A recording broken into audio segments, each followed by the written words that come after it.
তো চলে এলাম আরেকটা ব্লগ নিয়ে। আগের ব্লগটা যেখানে শেষ করেছিলাম এটা ঠিক তার পরেই।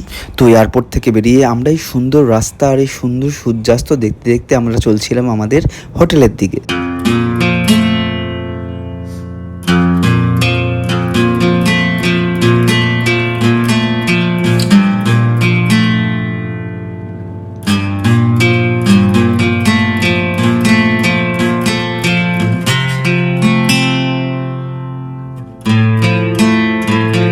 রাস্তা দিয়ে যেতে যেতে হঠাৎ চোখে পড়লো যে কতগুলো বউ এরম ঘোমটা মুখে দিয়ে চলছে, পুরো স্ত্রী দোবারা মাতানার মতো। আর জায়গাটাও ওরকম পুরো স্ত্রী মুভিটার মতোই লাগছিল দেখতে।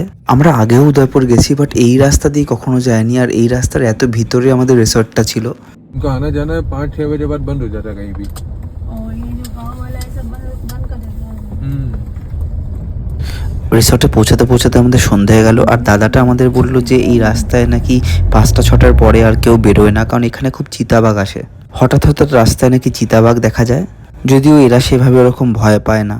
কিন্তু আমাদের পক্ষে এই জায়গাটা দিয়ে যাওয়া আর এই রিসর্টে পৌঁছানোটা খুবই একটা রোমাঞ্চকর, আর কি বলবো, তার সাথে ভীষণ ভয় লাগছিল। তো আমরা রিসর্টে আলটিমেটলি গিয়ে পৌঁছালাম। আর পৌঁছে ভিতরটা দেখলাম মোটামুটি ফাঁকাই। আর এই রিসর্টেই ছোটো ছোটো কতগুলো ভিলা ছিল। তো আমাদের প্রথমে একদম নিচে একটা ভিলা দিয়েছিল, যেখানে আমরা থাকবো না বলেছি, কারণ ওই জায়গাটা এতটাই অন্ধকার আর জায়গাটা এতটা নিচে, আমরা ভয়ের চোটে পালিয়ে আসি ওপরে। আর ওপরে এসে দেখলাম যে ওখানে একটা গুজরাতি ফ্যামিলি ওখানে বনফায়ার করে ওরা গারবা খেলছিল। আমরাও সকাল থেকে সেইভাবে কিছু খাইনি, তো খুব খিদে পেয়ে গেছিলো। তো গিয়ে আমরা প্রথমে ডিনার করে নিলাম। তখন বাজেছিল সন্ধ্যে 7টা, বাট আমাদের এতটাই খিদে পেয়েছিল আর আমরা সারাদিন সেইভাবে লাঞ্চ করিনি, সেইভাবে খাবার খাইনি বলে খেয়ে নিলাম। খেয়ে নেওয়ার পরে আমরা আমাদের রুমের দিকে যাচ্ছিলাম। আর রুমগুলোর জায়গাটা ছিল এরকম ফাঁকা, আর এইদিকে ছিল পাঁচিল, দেখেই মনে হচ্ছিল পাশে ছিল জঙ্গল, দেখেই মনে হচ্ছিল ওই জঙ্গল থেকে যখন খুশি বাঘ এসে ঝাঁপিয়ে পড়তে পারে। এই জঙ্গল থেকে লিপার আসতে পারে এখান থেকে। শুধু বাঘ কেন, ভূত রাক্ষস সব আসতে পারে। সত্যি কথা বলতে আমাদের এখানে থাকতে খুবই ভয় লাগছিল, কারণ আশেপাশের রুমগুলোতেও কেউ খুব একটা ছিল না।